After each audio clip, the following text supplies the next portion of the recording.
Os maiores vexames brasileiros no Mundial, vídeo do Storyble. Olá, sejam muito bem-vindos. Esse aqui eu acho que eu conheço bem, mano, porque, tipo assim, eu sou um cara que eu gosto muito do Mundial de Clubes, tá ligado? Sempre gostei, velho. Então, tipo assim, eu frago os vexames e tudo. Vindos a mais um vídeo. Eu acho, né? E nesse mês, Esse cara que ele sempre surpreende a gente. vamos relembrar os maiores vexames de clubes brasileiros em campeonatos mundiais. Está acontecendo a primeira edição do novo formato da Copa do Mundo de Clubes da FIFA. E para entrar no clima da competição, vamos relembrar cronologicamente cada um dos vexames que clubes brasileiros já passaram e ordenar eles em uma tier list, descobrindo assim qual o maior fiasco brasileiro em um mundial de clubes. Então, se você curtiu a ideia, não se esqueça de se inscrever Eu sou inscrito aqui no já, canal, Storyble. curtir Storyble. e hypar o vídeo para que o YouTube leve o conteúdo a mais pessoas. Então, chega de enrolação, vambora começar o vídeo. O Mundial de Clubes não é um torneio homogêneo, ele não manteve o mesmo formato desde sempre, muito pelo contrário. Se considerarmos aqueles torneios disputados entre o campeão da Liga dos Campeões versus o campeão da Libertadores, todas as derrotas de clubes brasileiros foram minimamente dignas, não há nada que mereça o rótulo de vexame. Em 2000, a FIFA começou a chancelar o torneio, e passou a convidar os times campeões dos países sede, mas os vencedores dos outros torneios continentais. Desde que essa mudança aconteceu, o Brasil se deu muito bem, e as 3 primeiras edições foram vencidas por times brasileiros. 2007, 8 e 9 não houve clube brasileiro vencendo a Libertadores, o que só voltou a acontecer em 2010. Mas sabe que é uma parada aqui, velho, que tipo assim, ali ele botou que o Corinthians foi campeão mundial, tá ligado? Mas a galera pesou muito na época, porque eu acho que o Corinthians foi convidado, né, mano? E aí, tipo assim, a galera, tipo, não considerava esse Mundial do Corinthians de 2000 como Mundial. Porque aqui no Brasil, não basta você ser campeão mundial. Você tem que ter copado a Liberta também, tá ligado? Se você foi campeão mundial, só campeão mundial, o brasileiro não conta, ele não acha justo. O negócio é, ganhou a Liberta e ganhou o Mundial, tá ligado? E é aí que o nosso vídeo começa. É, eles eram representantes, mas você entendeu o que eu quis dizer, né? Aqui no Brasil, a gente... A Libertadores tem muito peso quando a gente fala de Mundial. Ela é uma parte importante, tipo. O Internacional venceu a Libertadores de 2010. Passou por todos os mata-matas pelo desempate, o gol fora. Isso. A vitória sobre o São Paulo Tudo cagado. nas semifinais já colocou o Colorado no Mundial daquele ano, pois o Chivas, o outro finalista, não era um clube da Conmebol. Portanto, não poderia representar a entidade no Mundial de Clubes. De qualquer maneira, os gaúchos venceram por um agregado de 5-3 e foram bicampeões da América. A expectativa de todos era a grande final entre Inter e Inter. Afinal, a Internazionale da Itália... Grande Champions League essa aqui, tá, velho? Pô, eu lembro que nessa época aqui, eu era muito fã da Inter de Milão, mano. E aí, por exemplo, a Inter ganhou esse jogo aqui, né, do Chelsea. Eu não vi nada, porque na época era muito difícil ver Champions League. Passava na ESPN, e pra ter ESPN você tinha que ser rico. E eu não era rico, tá ligado? Aí esse aqui eu também não vi quando o CSK mostrou. Valeu pelo follow, Vitinho, tamo junto. E aí, quando chegou os confrontos contra o Barcelona, o primeiro jogo não passou na Globo. E aí, o primeiro jogo eu tive que... Eu cheguei pra um amigo meu e falei assim, mano, eu sabia que ele tinha ESPN. Eu falei, mano, vai ter jogo da Champions League hoje à tarde, velho, eu posso assistir na sua casa? Aí ele falou assim, pode. Porque eu era muito fã do Júlio César na época, tá ligado? Eu assisti o primeiro jogo lá, a Inter ganhou... Aí a volta já passou na Globo, que foi no Camp Nou. E aí eu vi na casa da minha avó mesmo. Foi maneiro. E eu lembro exatamente dessa final também, como que eu vi. Pô, fiquei... o dia dessa final aqui, talvez tenha sido um dos dias mais felizes e memoráveis da minha adolescência / infância, mano. Pô, foi pica demais, tipo, eu queria muito que a Inter ganhasse, eu tava na casa da minha avó com meu primo, a gente assistiu o jogo junto, tá ligado? E aí depois a gente foi jogar a bola, velho. Tipo assim... Não tem nada mais divertido que isso, tá ligado? Não tinha nada mais legal que isso na época. Era a coisa mais da hora do mundo, pô. Havia sido campeã da Liga dos Campeões da Europa de 2010. E até então, todas as finais de mundiais foram entre o representante europeu e o sul-americano. Só que antes tinha o Mazembe, da República O Júlio César amassava muito no gol nessa época. Ele era muito absurdo, velho. Tinha um site que chamava Júlio César Fans. Todo jogo da Inter de Milão, eles pegavam tudo que o Júlio César tinha feito na partida. Aí tinha partida que ele não tinha feito defesa, que pegava tipo assim, o zagueiro recuando a bola pra ele, tá ligado? E ele tocando a bola. pegava tipo isso, era muito massa. Democrática do Congo. Ninguém cogitava a possibilidade do Inter não passar de fase. Seria apenas um jogo protocolar para pegar a vaga na final. Mas o que aconteceu naquele 14 de dezembro de 2010 foi um jogo atípico. Logo ao entrar em campo, ao invés de fazer aquela rodinha no meio, os jogadores do Mazembe se alinharam ajoelhados dentro da linha do gol. E para os supersticiosos, foi aquilo que impediu que o Inter abrisse o placar logo nos primeiros minutos. Aos 7 minutos da segunda etapa, a coisa começou a azedar para o Internacional. Cabango dominou sozinho na área e abriu o placar para o time da República Democrática do Congo. Faltando 5 minutos para o apito final, em mais um contra-ataque, o Mazembe fechou a conta, 2-0. Pela primeira vez, um clube sul-americano estava de fora da final do Mundial. O choque foi assombroso, ninguém esperava um revés. A zoação ficou ainda maior pela exótica comemoração do goleiro congolês Kidiaba, que é utilizada até hoje para provocar os colorados. Zoado demais, o Inter encerrou sua participação no Mundial vencendo facilmente o Seongnam, representante sul-coreano, enquanto o Mazembe foi varrido facilmente pelo xará italiano, a Inter de Milão. Sabe o que um bagulho louco aqui? Tipo, quem é mais novo não vai lembrar disso, ou talvez nem era nascido, não sei exatamente, velho. Mas, tipo assim, antes deste jogo do Inter contra o Mazembe, que o Inter perde, eu não sabia que existia um jogo semifinal no campeonato de clubes, velho. Eu não sabia essa porra, tá ligado? Tipo assim, a Globo, que era quem transmitia o Mundial na época, mano, o Inter foi campeão da Libertadores, a Inter foi campeão da Champions League, é Inter e Inter na final. É Inter e Inter, tá ligado? Tipo assim, eles já meio que divulgavam jornalisticamente nos programas esportivos como se o Inter fosse passar do Mazembe, Botafé. Tanto que, em boa parte da minha vida, eu achei que o Mundial de Clubes era o campeão da Libertadores contra o campeão da Champions League. De tão meio que fácil as pessoas consideravam pros times brasileiros, tá ligado? O que não se comprovou algumas vezes, né? Pros europeus sempre foi fácil. Eles sempre amassaram e foda-se. Só perdiam pra gente no final. Eles nunca perderam antes, eu acho. Mas eu realmente achava isso. Porque era assim que a galera vendia na televisão, Botafé. Bizarro, né? 3-0. Inclusive, será que alguém sabe o porquê que o Eto'o comemorou o segundo gol levantando 2 sacolas de supermercado? Apesar da imprensa brasileira tratar o Mazembe como um completo aleatório, ele é um gigante do seu continente. Ao lado do Zamalek, é hoje o segundo maior campeão africano. Um feito muito relevante, ainda mais levando em conta que é um clube de uma região muito marcada por conflitos e guerras, sendo o principal clube da África subsaariana. Na época, o Mazembe tinha um investimento muito acima da média para o futebol africano. Por isso, venceu a CAF Champions League de 2009 e 2010. Em 2010, inclusive, aplicou um 5-0 no jogo de ida da final em cima do Esperance. Bom, dito tudo isso, o saldo foi bem negativo para os colorados. O fato de ter sido o primeiro a cair antes da final, o time da República Democrática do Congo, vai fazer com que o Inter brigue lá no topo da nossa lista. Candidato forte. Que não é vergonha não. Logo no ano seguinte foi a vez do Santos vencer a Copa Libertadores. Em junho, já estava definido que o time de Neymar, Vocês consideram isso aqui vergonha? E companhia ia tentar o tricampeonato mundial no Japão. O seu grande adversário já estava definido também. O Barcelona foi coroado campeão da Liga dos Campeões de 2011 de forma extremamente dominante. Eu acho que tiveram algumas declarações pré esse jogo que tornam ele meio vexatório, tá ligado? Eu acho que teve uma parada assim. Vamos ver se o Barcelona... teve um cara do Santos, quem foi que falou? Vamos ver se o Barcelona é isso tudo. Teve essa porra, não teve? Não teve essa porra? Alguém falou isso. Aí, torna as coisas vexatórias, tá ligado? O cara, tipo assim, meio que... Pô, pelo amor de Deus, quem que fala isso pro Barcelona, velho? Mas os santistas estavam confiantes. Na comemoração do título da Libertadores, o lateral Léo deu a seguinte declaração. Tava engasgado, né, cara? Desde 2003 a gente segurou e deixou escapar. Hoje não ia escapar. Japão, a gente se encontra lá.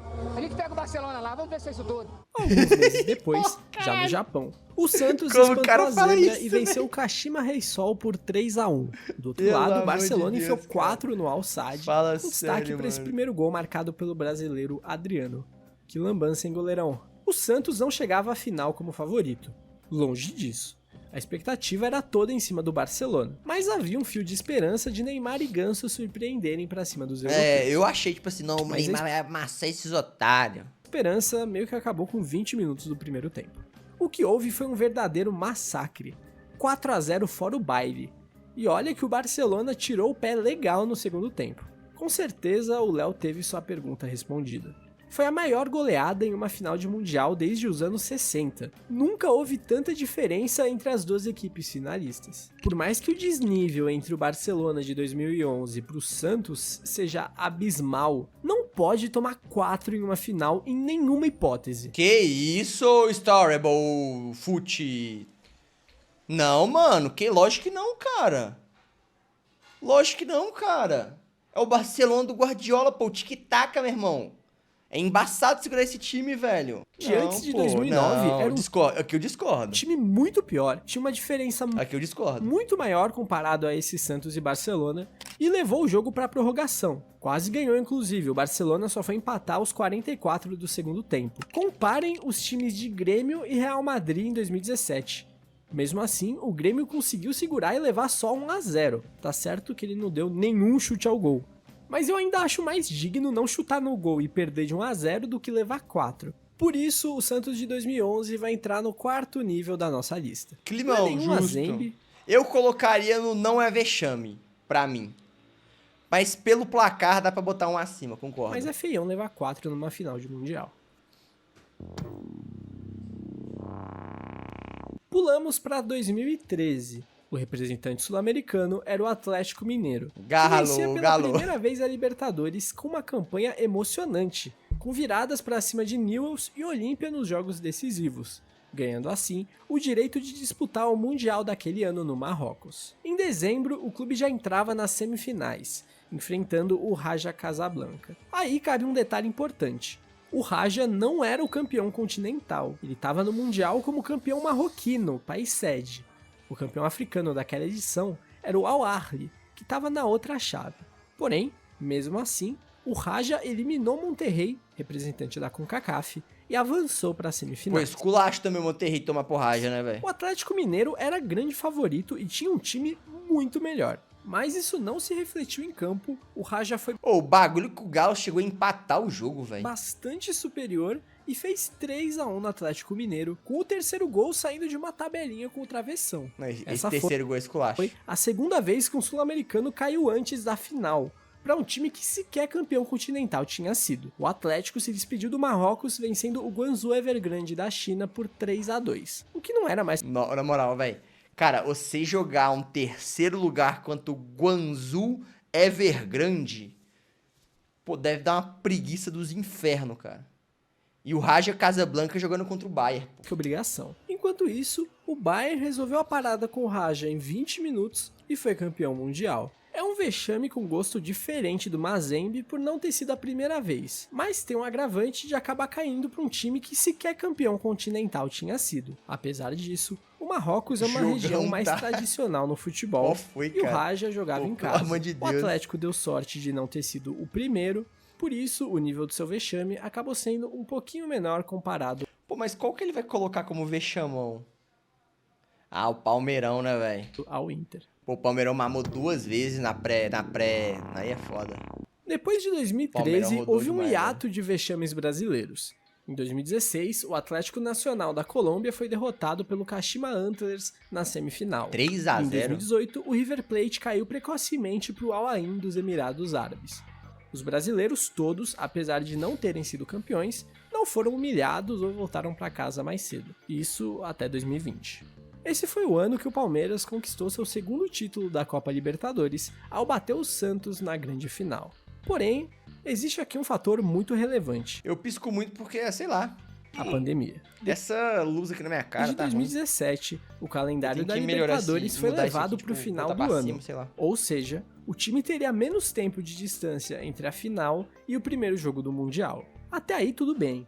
Porém, em 2020, com a paralisação, o calendário ficou todo encavalado. O Palmeiras foi campeão contra o Santos no dia 30 de janeiro e entrava em campo na semifinal do Mundial no Catar uma semana depois, no dia 7 de fevereiro.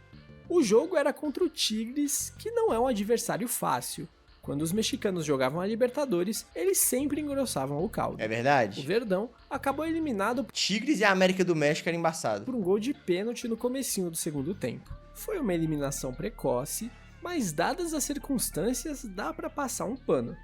Até que na disputa de terceiro lugar, o Alviverde teria pela frente o Al Ahly do Egito. E o jogo não saiu do 0-0. Aí é levando a esculacho. decisão para as Aí é penalidades, onde os egípcios venceram por 3-2 Isso aqui é e esculacho. ficaram com a medalha de bronze. Isso aqui é esculacho. Dessa forma, o Palmeiras fazia a pior campanha brasileira na história Os caras não pegaram nem pódio, pô.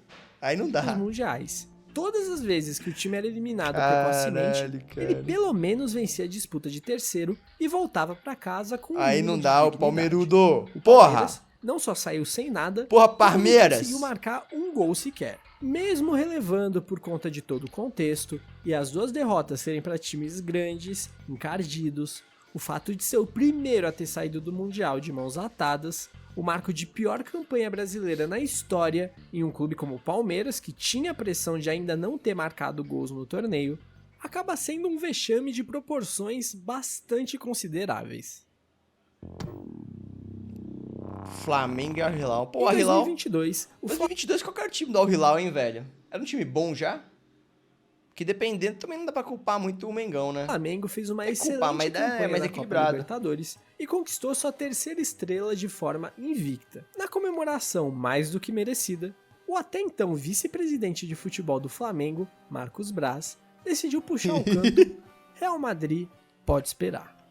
Real Madrid, pode esperar, a sua hora vai chegar. Ah, mano, o melhor é o Davi Luiz no final, tipo assim, mano, que os caras estão fazendo isso, meu irmão? Cara, isso aqui é hilário, ressaltar velho. Isso aqui é hilário, mano. Cara, na moral, o cara fazer isso aqui, velho. O cara fazer isso aqui, ele não tem noção nenhuma de futebol, pô. Nenhuma, velho. O cara puxar esse grito aí, porque, tipo assim, ele puxa o grito, não tem como o jogador não puxar o grito com o cara, tá ligado? Tá todo mundo empolgado ali. Só que ele foi o idiota de puxar esse grito, mano. Porra, pelo amor de Deus, cara, por que as pessoas fazem isso, velho? Esse cântico surgiu com a torcida do Vasco no pré-mundial de 1998. É Na mesmo? oportunidade, a equipe cruzmaltina acabou derrotada por 2-1 em um jogo muito disputado. Caralho, gol do Raul, gol de Pernambucano. Já o Flamengo teria um pequeno detalhe pela frente. Antes do Real Madrid, Pô, o ficou clube feio teria demais que pro Mengão. vencer o Al Hilal da Arábia Saudita. Você provavelmente conhece esse time hoje pelas passagens de Neymar, Jorge Jesus, entre outros. Mas na época o melhorzinho Igualo, eu lembro do Igualo. E o Aldawassari, né? Marega. desse time era o Vieto. E para quem pretendia bater de frente com o Real Madrid, acabou tendo um choque de realidade ao ser derrotado pelo possante Al Hilal por 3-2. É um caso que a fala aumenta a proporção do vexame, mas 2022 infelizmente já tinha se tornado comum ser derrotado nas semifinais. Por isso, embora o Marcos Braz tenha tentado, o vexame rubro-negro fica um pouco abaixo das demais eliminações nas semis. Pô, eu não sei qual que ele vai botar no vexame máximo lá, velho. Ele deve estar escondendo algum que eu não tô lembrando. No ano seguinte, Ah, é vexame sim. Para, ô flamenguista. Ô flamenguista.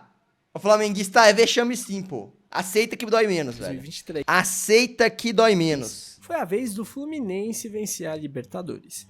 Era o primeiro título continental da história do clube, e as expectativas para o Mundial eram altas, ainda mais pelo grande duelo Diniz versus Guardiola. Mas primeiro, o Fluminense teria que passar das semifinais, que costumeiramente é o jogo mais nervoso, mas eles conseguiram aprender com os erros do rival e venceram o Al Ahly por 2-0. Eis então a grande final. Fluminense contra Manchester City. Será que o estilo revolucionário de Fernando Diniz daria um nó tático Isso aqui é bom demais, né, velho? Papo reto. no ultrapassado Guardiola? Todo o suspense durou cerca de 40 segundos. O City logo abriu o placar, um erro na saída de bola, e o jogo que já era difícil ficou impossível para o time das Laranjeiras. A partida terminou com um amasso 4-0. Deu a lógica? Deu. É vexame? Como eu já elaborei melhor na parte do Santos, não se toma 4 a 0 em uma final. Por isso eles vão ficar juntinhos ali e tá de bom tamanho.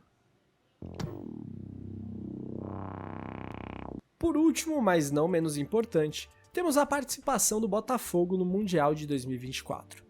Assim como o Atlético Mineiro e Fluminense, o Botafogo conquistava sua primeira Libertadores. O Mundial daquele ano foi renomeado para Intercontinental e acabou tendo umas pequenas mudanças no regulamento. Agora, haveriam 4 fases. O clube brasileiro entra na segunda, onde enfrenta o representante da CONCACAF no Derby das Américas. O vencedor desse confronto pega o vencedor da Copa África Ásia Pacífico na semifinal, pra aí sim chegar à decisão contra o representante. Esse Mundial tradicional que a gente conhece, esse que tá falando no vídeo o tempo todo, acabou, velho? Eu não manjo isso. Agora vai ser tipo o Super Mundial de 4 em 4 anos e esse aqui acabou? Acho que é justo, tá? Acho justo, porque... sei lá. Europeu, que tem vaga cativa. Porém, aquele ano de 2024... O bagulho, na verdade, tipo assim, é que antes meio que interrompia a temporada europeia, os europeus tinham que viajar, né? Agora tá interrompendo a nossa. Vamos falar real aqui, rapaziada. A gente tinha que alinhar a nossa temporada pro resto do mundo, velho. Nossa temporada começar em agosto, igual começa o resto do mundo, e terminar em maio, tá ligado? Tinha que fazer assim, mano. Tinha que alinhar, porra. A gente tem que andar alinhado com o resto do mundo, caralho. Tá ligado? Vocês não acham, não? Pro Botafogo foi bastante corrido. Além da Libertadores, o clube levou pra casa também o Campeonato Brasileiro. Top. E o Nacional foi bem pegado. O Glorioso só confirmou a taça na última rodada, disputada no dia 8 de dezembro. Valeu. E a estreia no Mundial era no dia 11 lá no Catar. Pode-se dizer que essa batalha acabou prejudicando o clube carioca, que chegou no Mundial para enfrentar o Pachuca cansado e de ressaca do título que não vinha desde 1995. E o Pachuca jogou fácil, como se estivesse batendo em alguém de ressaca. 3 a 0 é foda, né, fora o baile. O clube mexicano ainda venceu as semifinais e chegou à decisão quando foi varrido pelo Real Madrid. Essa participação acabou sendo a pior de um clube brasileiro, uma vez que eles foram eliminados antes mesmo da semifinal. Somado ao fato de ter sido um 3 a 0 para um clube mexicano, que apesar de ser chato, não é o tipo de adversário que um clube brasileiro deva perder dessa forma. Por isso, ele vai se juntar a Palmeiras e Flamengo na prateleira do meio por um simples fator. Na iminência do Super Mundial, a competição que o Botafogo participou acabou perdendo um pouco do holofote. Tá.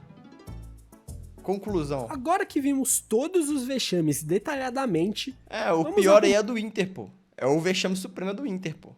Com certeza. A nossa lista. Eu acho que Santos e Fluminense meio que tanto faz a ordem aqui embaixo, os dois dão meio que na mesma, mas aqui em cima eu vou colocar o Botafogo à frente de Palmeiras e Flamengo, porque tomar 3 do Pachuca é sacanagem. E acabou sendo a pior campanha no final das contas, então acho justo eles ficarem na frente. Embora é importante frisar que o Botafogo não jogou um segundo jogo como o Palmeiras. Agora, para decidir o pior, eu acho que tá muito claro. Por mais que o Raja também tenha sido um choque, o Mazembe foi um marco no futebol mundial. Um marco? Não, nem sei se foi no mundial, mas no brasileiro foi, tá ligado? Um time congolês que ninguém dava nada, meteu 2 a 0 no Inter, eliminou um sul-americano antes da final do mundial pela primeira vez na história, é muito marcante. Muito marcante. E ainda tem a cereja do bolo, que é a dancinha do Que Diaba. Então, é imbatível. Portanto, meus parabéns, Internacional. Parabéns. O maior vexame brasileiro na história dos mundiais é seu. Pode comemorar, torcedor colorado. Valeu, torcedor colorado. É isso, porra. Bom, rapaziada, parabéns. Com isso, vamos encerrando o vídeo desse mês. Manda palminha aí, rapaziada. Manda palminha pro torcedor colorado aí, ó. Manda palminha pro torcedor colorado. Vamos ver agora se no Mundial entra mais um time brasileiro nessa infame lista. Eu espero que não. Mas de qualquer forma, se inscreva no canal se você curtiu o vídeo, hype ele e comente sugestões caso tenha alguma ideia legal. Por esse mês foi isso. Valeu. Tamo junto. Pra quem que esse moleque torce, hein, velho? Olá. Sou um grande fã do seu trabalho e gostaria de saber para qual time você torce. Abraço. Pô, maneiro esse vídeo, tá? Maneiro.